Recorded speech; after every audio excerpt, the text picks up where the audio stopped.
Bien, buenos días, doctor. Buenos días, compañeros. Hoy nos toca presentar el tema de patología no rectal y para lo cual vamos a ver distintas patologías que ocurren y que están presentes en nuestro país. Bien, pero para comenzar, recordemos que el desarrollo del tubo digestivo embrionario inicia durante la cuarta semana del embarazo. El intestino primitivo deriva del endodermo y se divide en tres segmentos. Tenemos al intestino anterior, medio y el caudal. La parte media y caudal son los que van a contribuir a formar la parte del colon recto llano. Como bien decía anteriormente, el intestino caudal es el que va a formar el colon transverso distal, el colon descendente, el recto llano proximal. Todos reciben la irrigación de la arteria mesentérica inferior. Durante la sexta semana de gestación, el extremo más distal del intestino caudal es la cloaca y es dividido por el tabique urorectal en el seno urogenital y recto. Por último, el conducto anal distal se deriva del ectodermo y es irrigado por la arteria pudenda interna. La línea dentada divide el intestino caudal endodérmico del conducto anal distal ectodérmico. Eso es un recordatorio embriológico. Bien, ahora vamos a hablar un poco de anatomía y vamos a decir que el recto mide alrededor de 12 a 15 centímetros de largo. Hacia la luz se extienden tres pliegues submucosos diferentes, que son las válvulas de Houston. En la parte posterior tenemos a la fascia presacra que separa el recto del plexo venoso presacro y los nervios pélvicos. En la parte anterior tenemos a la fase de Denobiliars que separa el recto de la próstata y las vesículas seminales en los varones y de la vagina en las mujeres. Por otro lado, sabemos que los ligamentos laterales apoyan el recto inferior. En S4 se extiende hacia adelante y hacia abajo la fascia retrosacra, y que también es denominada la fascia de Waldeyer y se inserta en la fascia propia de la unión anorrectal. Aquí tenemos las distintas estructuras que se mencionaban y que vamos a ver más adelante qué podemos ver. Observamos a las columnas de Morgani, a la línea dentada, a la cripta anal, que es donde generalmente se ocurren los abscesos. Esto va a contener un conducto que desemboca en la glándula anal. Tenemos el anodermo en esta distribución y todo este conjunto es el conducto anal.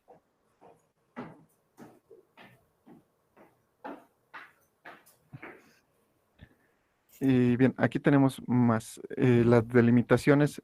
Sabemos que el conducto anal va desde la línea pectínea o dentada hasta el borde anal. La línea pectida o dentada marca el sitio de transición entre la mucosa rectal cilíndrica y el anodermo epidermoide. Aquí tenemos esta imagen y estamos hablando de esta zona, ¿no? Aquí está la zona de transición. Eh, Como vimos anteriormente, estas líneas y pliegues mucosos longitudinales son conocidos como las columnas de Morgani. Las encontramos aquí. Estas, aquí. Y en las cuales se vacían las criptas anales. Estas criptas, como decía, son el origen de los abscesos criptoglandulares. Bien, ahora vamos a ver cuál es la irrigación de esta zona. Como vemos, la rama principal va a ser la arteria mesentérica inferior y esta va a dar distintas ramas, entre las cuales tenemos a la arteria ilíaca interna, la arteria hemorroidal superior, más inferiormente, y hemorroidal media, que por su nombre lógicamente va a irrigar la zona media, a la arteria hemorroidal inferior, que, que estas van a conformar la zona de irrigación del conducto anal. Por otro lado, el drenaje venoso es paralelo al arterial. La vena hemorroidal superior drena al sistema porta a través de la vena mesentérica inferior, como vemos en la imagen. La vena hemorroidal media desemboca en la vena ilíaca interna, y en tanto que la hemorroidal inferior drena en la vena pudende interna y más adelante en la vena ilíaca interna. Y sabemos que la existencia de un plexo submucoso profundo respecto de las columnas de Morgani, y este forma el plexo hemorroidal y desemboca en las tres venas, en la inferior, media y superior. Bien, ahora hablando de la función de la fisiología de esta parte del cuerpo humano, sabemos que tiene dos principales funciones. Una es la defecación, que es un mecanismo coordinado, complejo, que comprende el movimiento en masa del colon. Esto es un movimiento peristáltico que lleva al bolo fecal hacia la zona del recto llano. Esto, debido a la función de los músculos abdominales, existe un aumento de la presión abdominal y rectal y por tanto una relajación del piso pélvico. Todo esto de manera coordinada. La distensión del recto causa una relajación refleja del esfínter anal interno, que es un reflejo inhibidor rectoanal, que permite que el contenido entre en contacto con el conducto anal y así produciendo la defecación. Otra función que encontramos en esta zona es la conservación de la continencia fecal. Esto es cuanto menos un poco, es compleja como el mecanismo de defecación. La continencia exige una adaptabilidad adecuada de la pared del recto para acomodar el bolo fecal. Es como una a manera de saco, contiene el contenido fecal. Y con una coordinación neurógena, eh, causa que exista un mecanismo entre el piso pélvico y el esfínter. Y de esta manera una coordinación tanto entre el esfínter interno y el externo para evitar que exista el reflejo de defecación, que funcione y se puede realizar la defecación. Bien, ahora entrando a la patología y las enfermedades que existen en la zona anorrectal,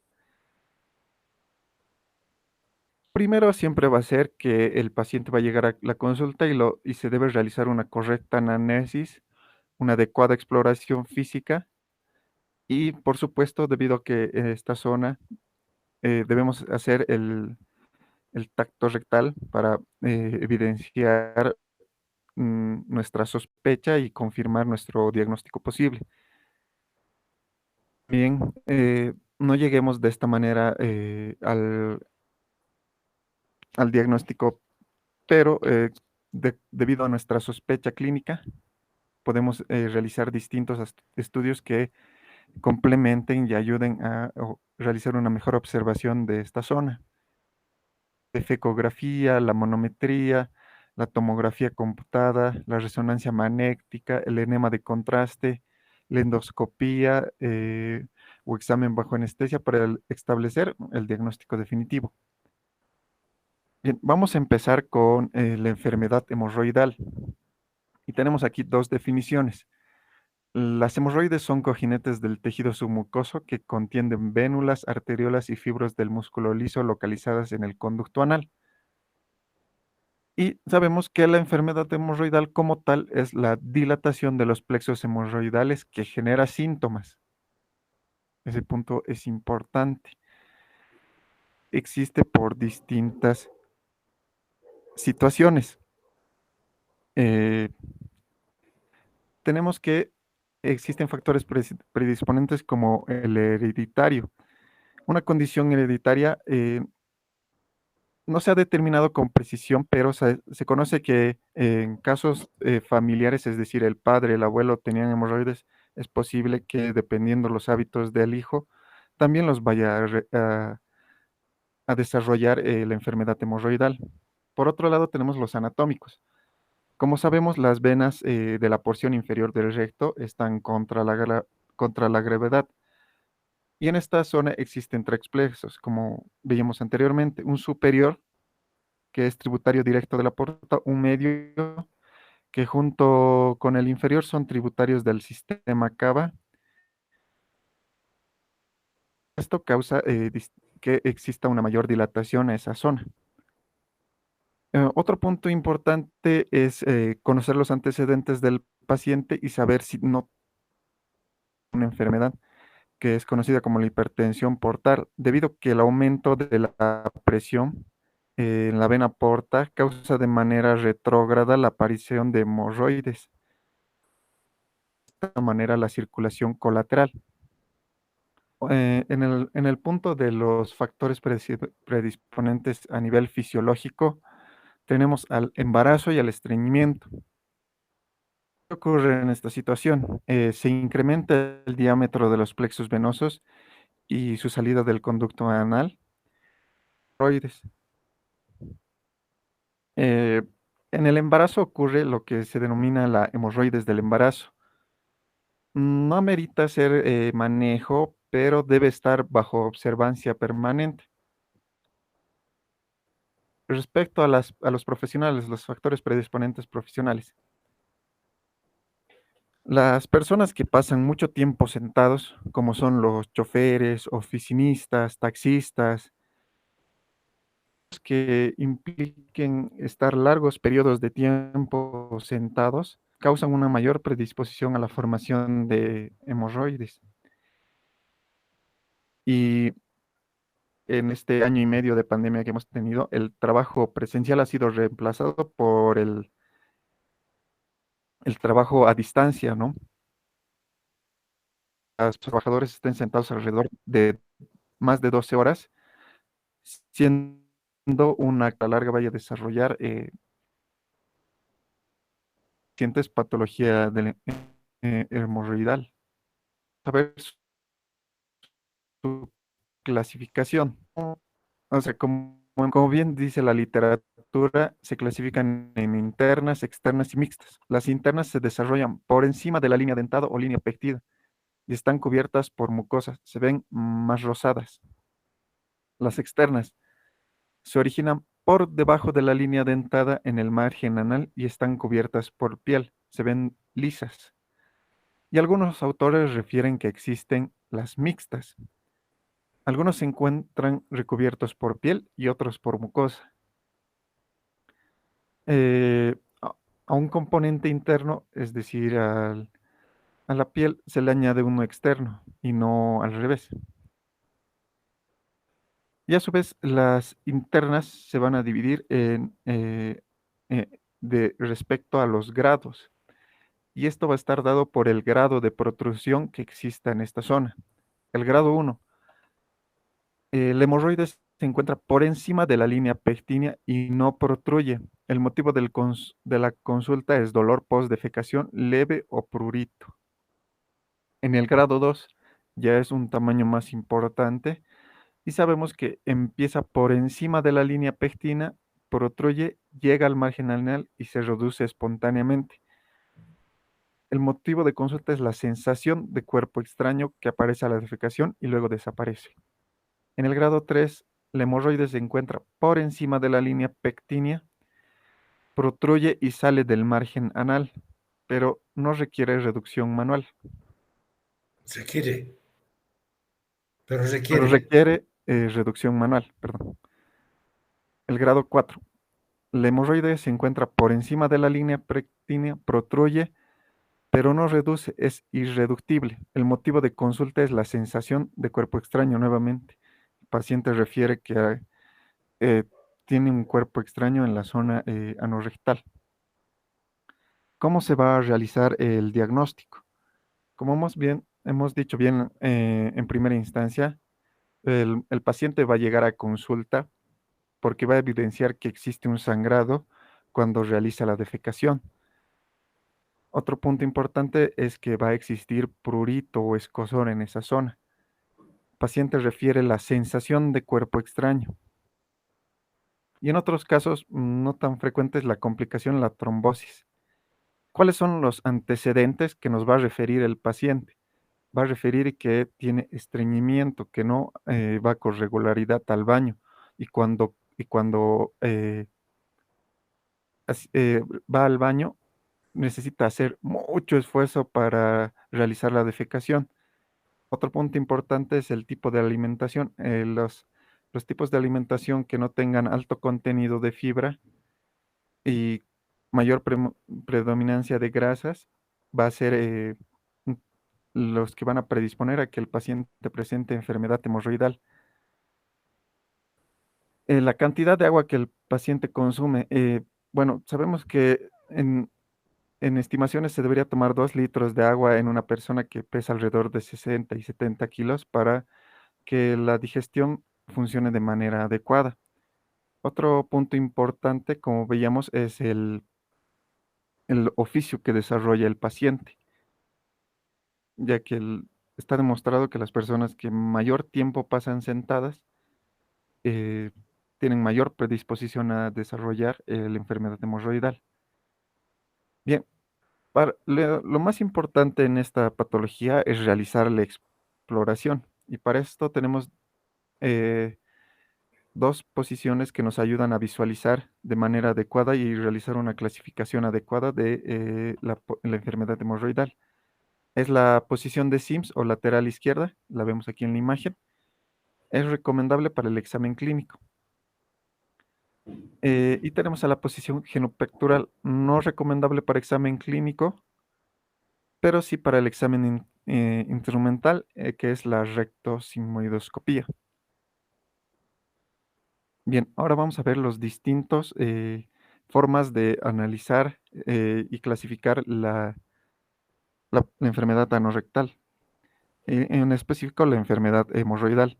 La anoscopía nos permite catalogar el grado de hemorroides internas. No es un procedimiento de especialidad, por tanto, el médico general lo puede realizar y se lo realiza con el paciente en la posición de Sims, es esta que tenemos aquí. Se pone el anoscopio por el orificio anal y se apunta hacia el ombligo. Lógicamente, el instrumento debe estar lubricado y se lo debe introducir con mucho cuidado. Eh, Luego se le pide al paciente que realice el esfuerzo como si fuera a defecar y se observa que la hemorroides ingresa al lumen. Luego tenemos a la rectosigmoidoscopía. Eh, Esto nos va a permitir realizar, eh, descartar las causas de proctorragia. En caso del que el paciente acuda por sangrado, se lo realiza esto ya en segundo y tercer nivel de atención. Por último, en la rectoimodoscopía se debe realizar la biopsia para determinar el tipo de sangrado. Luego tenemos a la colonoscopía. Se lo realiza en caso de no encontrar nada en los anteriores estudios, en la anoscopía y la rectosigmoidoscopía. Y el motivo de consulta del paciente es el sangrado. Lógicamente nos va a ayudar a descartar los diagnósticos diferenciales que tiene esta patología en caso, que son descartar los pólipos y en caso de que exista un cáncer. Nos permite realizar una visión más allá de la zona sigmoidea y lógicamente, ya que este instrumento tiene la posibilidad de hacer biopsia, se la realiza y se le hace el análisis correspondiente para realizar el estudio complementario, ¿no? Y luego se realiza sangre oculta en heces. No es muy útil y la desventaja es que solo indica que si existe o no existe sangrado. No nos indica su localización ni la causa en específico. Por lo tanto, se debe complementar con una endoscopía. Bien, ahora vamos a ver el tratamiento. Y para esto vamos a tener tres partes de tratamiento. Uno es el tratamiento médico, otro va a ser el no quirúrgico y el quirúrgico. Y por tanto se deben analizar distintas situaciones, la efectividad, el dolor, la morbilidad y el costo, como vamos a ver más adelante. En el tratamiento médico, como siempre y en todo paciente debe ser individualizado. Realizar solo en enfermos sintomáticos. Si se encuentra hemorroides sin síntomas, este no requiere tratamiento muy dirigido y debe realizarse las indicaciones de tener una adecuada alimentación, un consumo adecuado de agua y evitar el sedentarismo. Eh, Lógicamente, siempre se debe ir de procedimientos menores a mayores, es decir, no vamos a empezar primero por el procedimiento más complicado y luego ir hacia menos, ¿no? El otro punto importante es que se debe procurar el alivio sintomático, debido a que sabemos que el tratamiento médico, dolor, pero no es efectivo tanto para el coste y la morbilidad, debido a que el paciente con la sintomatología y puede volver varias veces a consulta. Tratamiento cosmético, esto está como en pregunta porque no es tan evidente, las hemorroides no se aprecian a simple vista, pero es más frecuente en el sexo femenino, es decir, que el sexo femenino recurre más al tratamiento para mejorar esa zona. Como decía, es importante que en los pacientes que no presenten sintomatología muy severa, realizar los hábitos higiénicos dietéticos, mayor ingesta de agua, al menos 2 litros al día, dependiendo del peso, ¿no? Consumo de dieta rica en fibra, que ayuda y favorece la evacuación, quitar los irritantes y lo más fundamentalmente es realizar tratamientos naturales en base a la dieta, es decir, el yogur, frutas secas, alimentos que ayuden al al menor esfuerzo y a que no exista estreñimiento en el paciente. El tratamiento quirúrgico, generalmente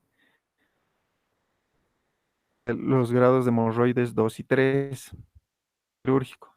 Y en aquí tenemos a la ligadura con bandas es un método no inyección. Se trata de hemorroides como hemos visto en el grado 1 y 2, algunos casos de la 3.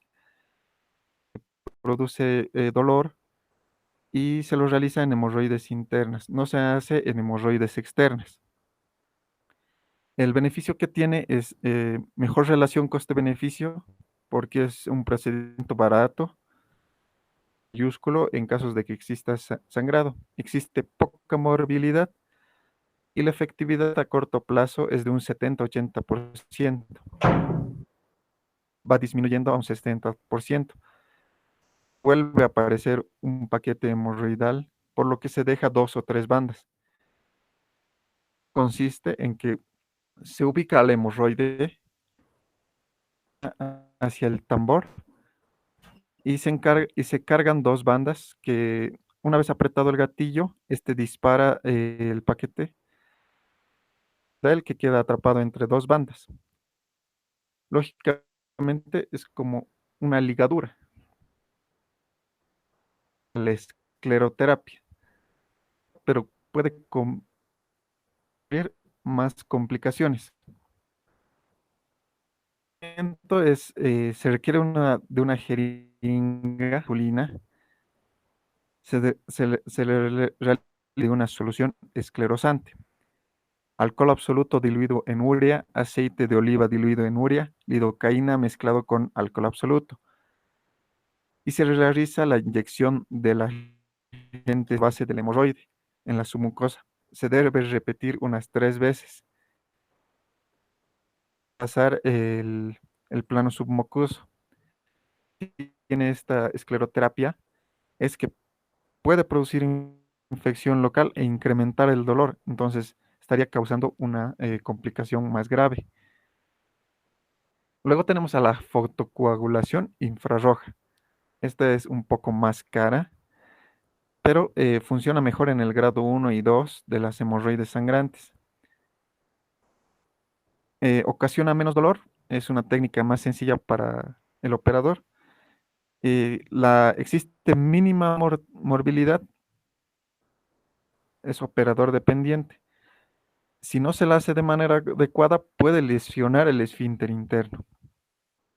Bueno, decía, una complicación es que es más cara, no todos los pacientes pueden adquirirlo y el procedimiento es, se hace una anoscopía donde se ubica el paquete hemorroidal que vamos a tratar, se coloca el equipo de rayos infrarrojos en la base de las hemorroides y esto se acciona y produce una escara que, que, que es la coagulación y luego la perdón, mediante fotocoagulación y esto es lo que ocurre que la solución del hemorroides causa la solución del hemorroides.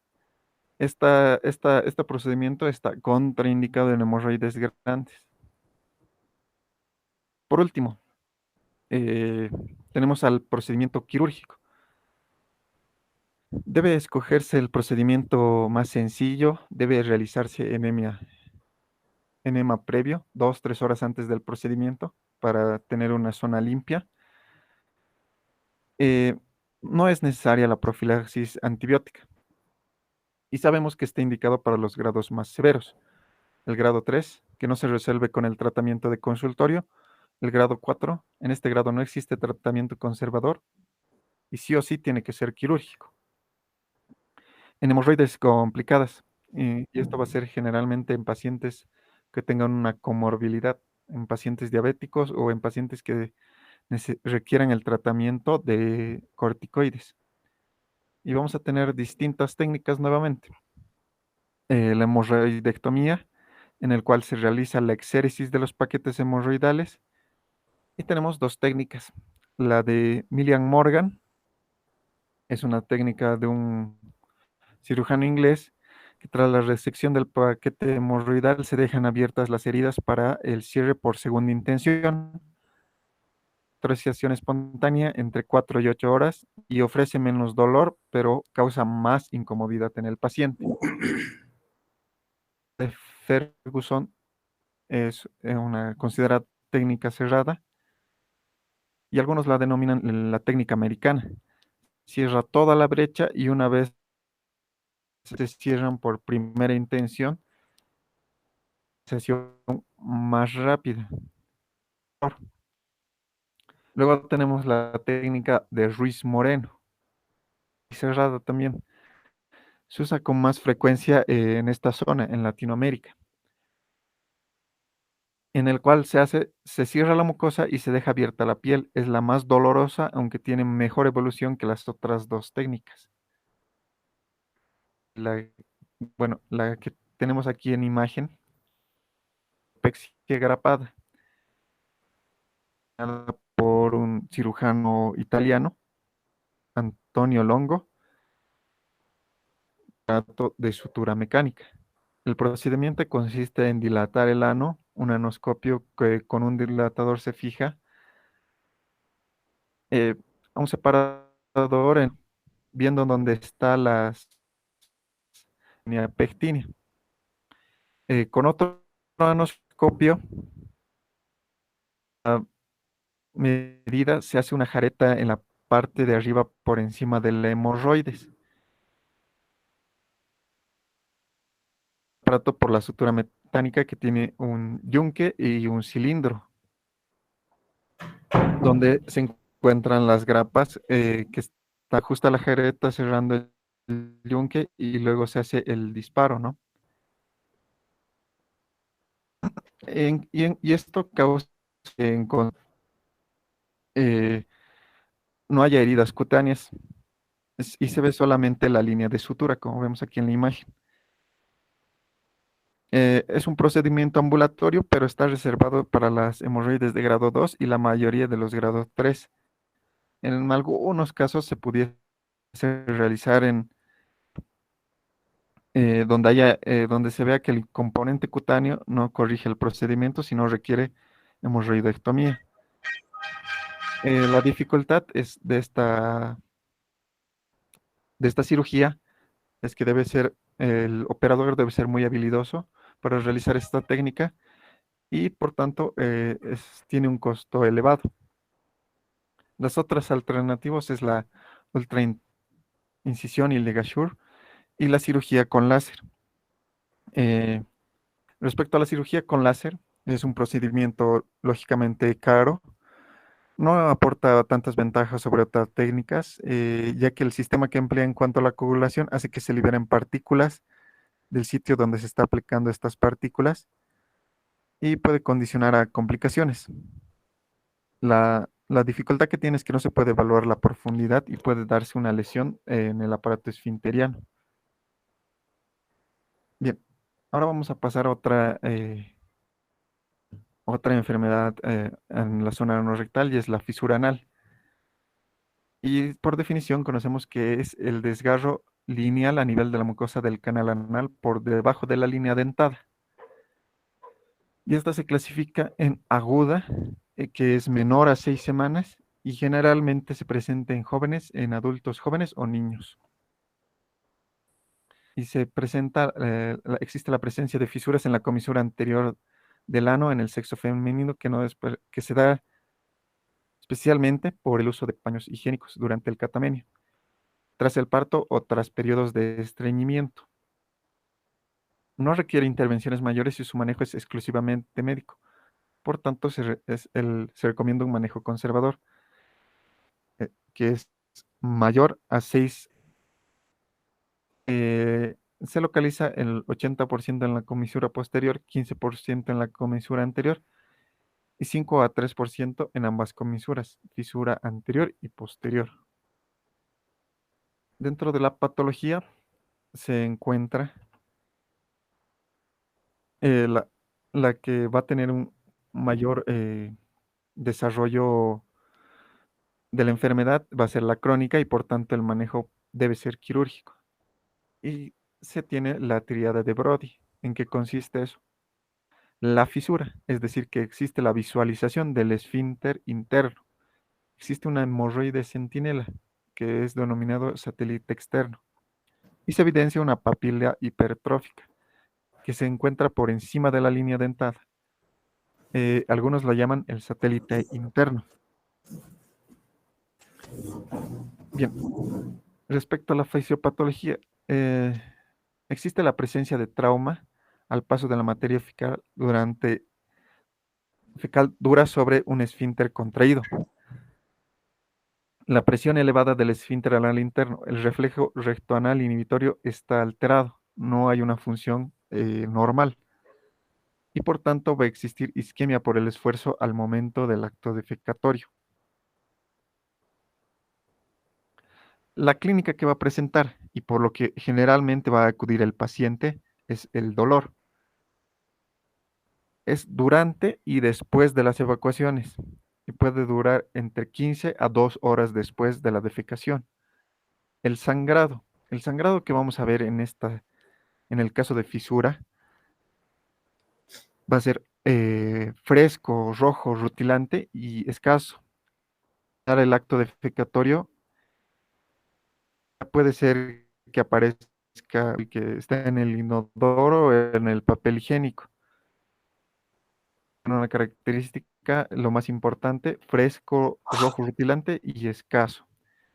Eh, Va a ser posible apreciar una masa en el ano, un colgajo centinela.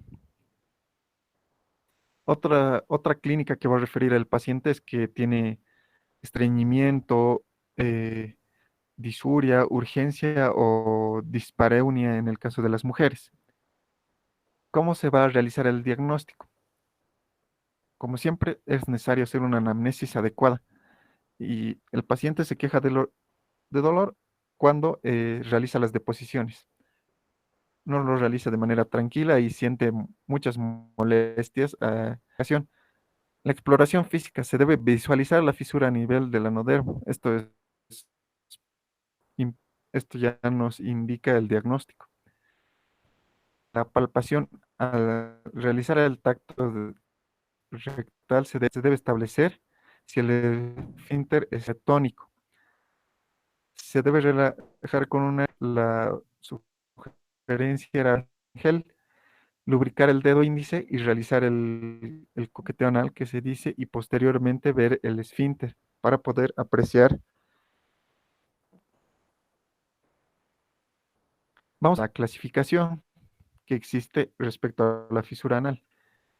Y estos grados. El grado 1 es la fisura, el borde es liso, la lesión es pequeña o el desgarro en la mucosa, molestia local y puede manchar el papel higiénico con un poco de sangre, ¿no? Es lo que refiere el paciente. Es la fisura, se ve el paquete centinela sobre la comisura. Visto su trayectoria tras luz, además el desgarro con exposición del esfínter. El grado 3 es una fisura con bordes induraláceas, necrosis o falta de circulación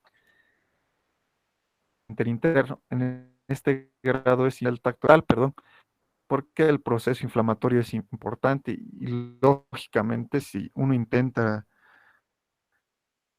maniobra va a causar demasiado dolor en el paciente.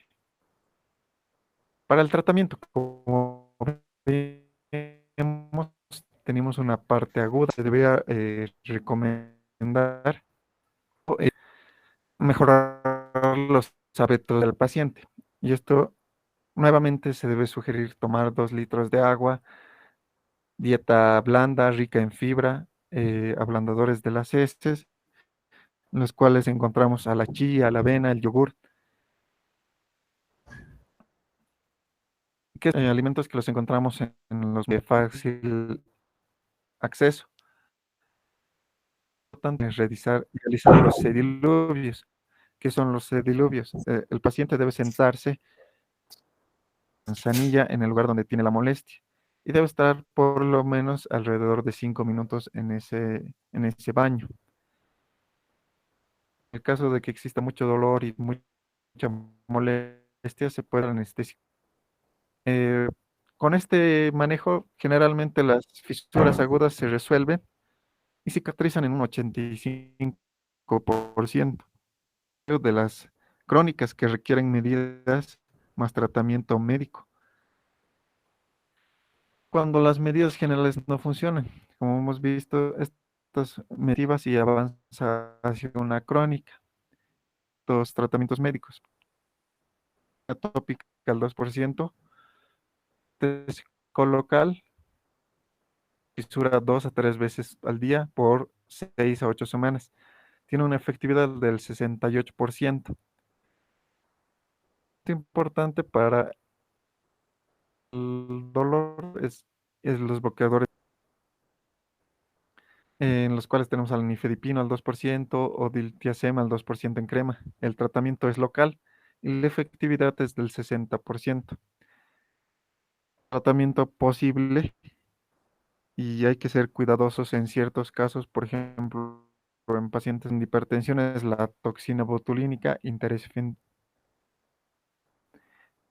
Eh, no, y esto debe realizarlo un profesional que conozca el procedimiento porque puede causar distintas complicaciones. Ahora vamos a quirúrgico. Es dirigido generalmente a la causa, que es la hipertonía. Tenemos a la dilatación anal, la cual se hace un tacto rectal relajando el esfínter, haciendo un coqueteo anal aplicado. Luego se utiliza la otra mano para introducir 3 a 4 dedos, que es la dilatación correcta. En caso de que sea incorrecta es cuando se realiza donde podemos ocasionar un desgarro y como complicación lógicamente va a existir incontinencia. Y este paciente este procedimiento observarse para pacientes en los que no se puede intervenir de otra forma. Usado, por tanto, la DIL consiste en utilizar globos de 40 milímetros, una sonda Foley, se insufla a vencer al esfínter hipertónico. Conlleva un 82% de la curación. El otro punto importante es la fisurectomía. La fisura generalmente se indica cuando se presenta una fisura que se asocia a una fístula y en pacientes sin impedimento no trata la etiología de la fisura, por lo que existe cierta recidiva. esfinterectomía. Asociado o no a la resección de la fisura, es la única que cubre etiológicamente la fisura anal. Un buen porcentaje de cicatrización en un 95%, y la recurrencia no es 100%. Lo que causa implica la sección del esfínter más o menos del 30% y su circunferencia. Técnicas: una abierta, que es bajo anestesia regional, y una cerrada, que se realiza lo mismo que en la abierta, pero se le realiza con un bisturí más pequeño. Lo que se hace es secciona la parte de adentro sin llegar a la mucosa. Son los hematomas si los realiza de mala manera, pero también es posible que no existan y se ha hecho una técnica correcta. Pasar a la infección anorrectal y al absceso cripto. Tenemos que es la infección que da lugar a la formación de un absceso que crece y se disemina a lo largo de varios en los espacios perianal y perirectal. Perianal rodea el ano y a los lados se continúa con la grasa. El espacio es los esfínteres anales interno y externo. Se continúa en sentido distal el espacio perineal y se extiende de modo cefálico hacia la pared rectal, como vimos en la imagen que mostraba al principio. A medida que crece el absceso, se disemina a varias direcciones. La manifestación más común del absceso perianal se presenta con una tumefacción dolorosa en el borde anal, como vemos en esta imagen. Por otro lado, si no se trata en el momento, va a existir una diseminación a través del esfínter externo abajo del nivel puborectal que produce isquio rectal, como vemos en esta imagen. No ha habido un control adecuado del absceso, se ha dejado que crezca y se ha diseminado hacia distintas zonas. Diagnóstico: el paciente va a referir un dolor anal intenso. Al hacer la inspección se detecta una tumoración palpable en el área perineal o mediante el tacto rectal. Pacientes presentan fiebre, retención urinaria o infección que pone en peligro la vida del paciente. El absceso perianal o isquiorrectal se diagnostica con la exploración física o en el quirófano.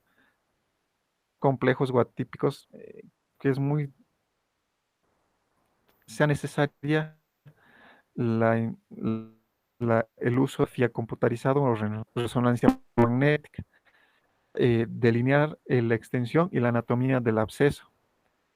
El tratamiento: lógicamente, los abscesos anorrectales deben drenarse en cuanto se establece el diagnóstico. Sin duda, a menudo la exploración y el drenaje bajo anestesia son las maneras más expeditas para confirmar el diagnóstico y tratar el problema. Como hemos visto, una intervención adecuada evitará que exista una diseminación del absceso. El tratamiento tardío inadecuado a veces causa supuración extensa que pone en peligro la vida del paciente con necrosis cística masiva y septicemia. Lógicamente, si no se actúa a tiempo, va a existir una diseminación de la infección y va a causar estos problemas. Y por último, en este caso, los antibióticos solo están indicados en casos de celulitis extensa sobre el sitio afectado o si el paciente es inmunodeprimido. En los casos que exista diabetes mellitus o particular. Los antibióticos solos no son eficaces para el tratamiento de la infección perianal o perirectal. Lógicamente, el tratamiento principal debe ser el drenaje del absceso. Otra entidad que encontramos en la patología no rectal es la fístula anal. Y se conoce bien que el drenaje de un absceso anorrectal cura a la mitad de los pacientes, pero ¿qué ocurre con la otra mitad? La otra mitad desarrolla una fístula anal persistente. Esta aparece en la cripta infectada, como mostrábamos en la abertura interna externa, casi siempre al sitio del drenaje previo. Es posible predecir el curso de la fístula por la anatomía del absceso anterior. Por lo tanto, al realizar una buena exploración clínica física, vamos a saber el trayecto que tenga el absceso. Casi todas las fístulas son de origen criptoglandular. Los traumatismos, la enfermedad de Crohn, una neoplasia maligna, la radiación o infecciones poco comunes, bueno, en nuestro medio sí son comunes, la tuberculosis, por ejemplo, la actinomicosis y la clamidiosis también pueden producir fístulas. Entonces se debe realizar un diagnóstico diferencial con estas enfermedades. Va a existir diferentes clasificaciones y aquí vamos a tener en el inciso A a la fístula interesfinteriana con trayecto bajo simple. En el inciso B vamos a tener a la fístula transesfinteriana no complicada. En el inciso C vamos a tener a la fístula supraesfinteriana no complicada y en el inciso D por último vamos a tener a la fístula extraesfinteriana secundaria a la fístula anal, como vemos en la imagen. Diagnóstico. En los individuos que muestran drenaje persistente de la abertura interna o externa o ambas, se palpa el trayecto y se lo aprecia indurado, es decir, de consistencia dura. Es fácil identificar la abertura externa, puede ser más difícil descubrir la abertura interna. Y puede aplicarse muchas veces la regla de Gutzal como guía para determinar la localización de la abertura interna. ¿Qué es la regla de Gutzal? Las fístulas son una abertura externa. eh, las fístulas con una abertura externa posterior siguen una forma curvilínea hasta la línea media posterior, como vemos en esta imagen. Es una forma curvilínea. Pero esta regla no se cumple en las que son fístulas anteriores, ya que estas fístulas tienen un trayecto rectilíneo, como vemos en la imagen, pero nos sirve para determinar el trayecto. ¿Cuál es el tratamiento? Se realiza una fistulotomía, que es la abertura del trayecto fistuloso, se le realiza un legrado y la cicatrización por segunda intención. Las fístulas en herradura poseen una abertura interna en la línea media posterior y se extiende adelante y a los lados o a uno o ambos espacios isquiorrectales a través del espacio posanal profundo. La fístula transesfinteriana depende de su localización en el complejo esfinteriano. Otro punto importante y otra patología que ocurre en la zona anorrectal es la dermatitis perianal. Y esto es de consulta frecuentemente, debido a que existe prurito anal y esto causa una molestia intensa. Y como sabemos, tiene una multitud de causas. Puede existir causas anatómicas que puede corregirse por medios quirúrgicos, ¿no? En los cuales tenemos a las hemorroides prolapsadas, el ectropión, la fisura, la fístula y las neoplasias que pueden en la zona anorrectal.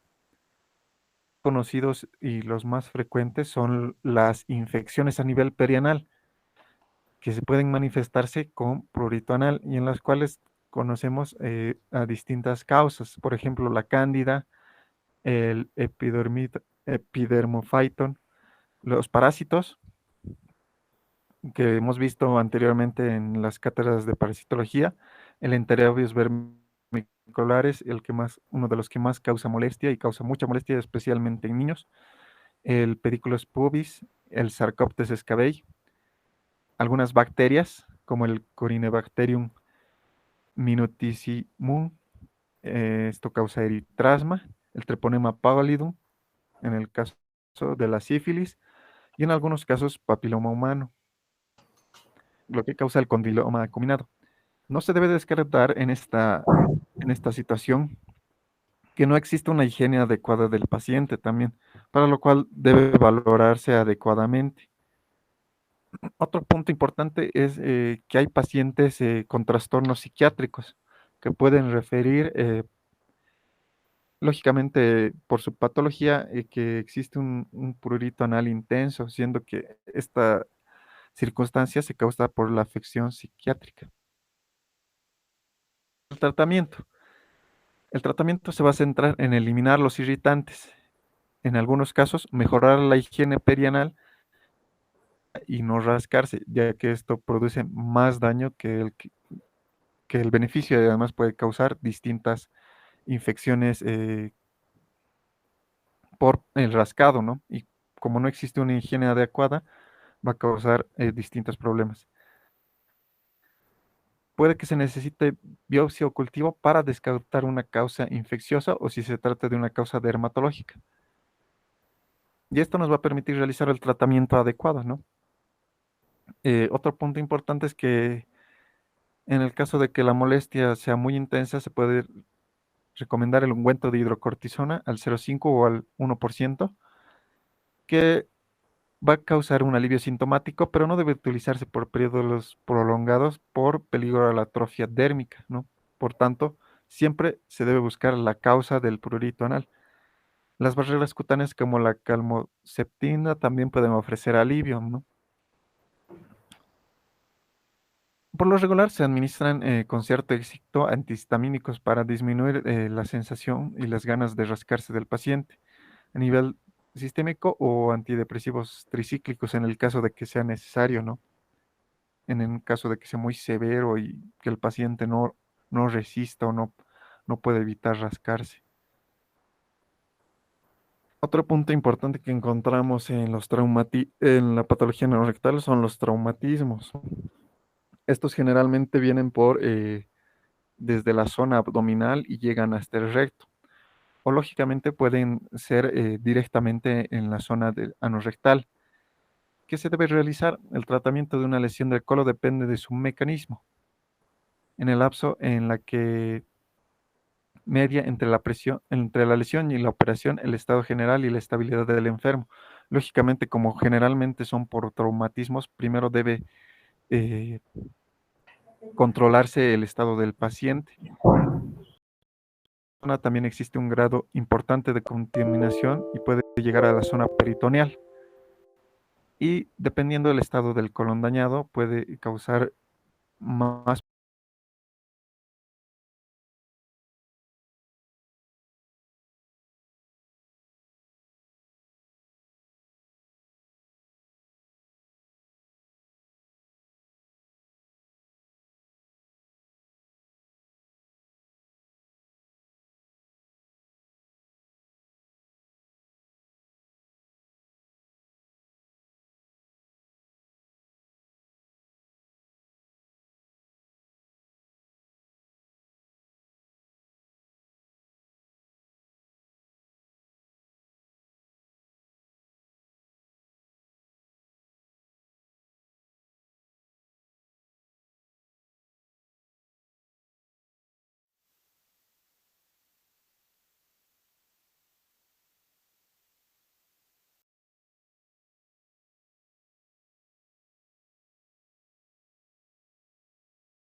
Pueden extraerse bajo sedación consciente, con bloqueo anestésico local o sin él, todos en un punto más alto del recto, tal vez en regional o general para extraerse, ¿no? Dependiendo la profundidad, será más fácil o más difícil la extracción.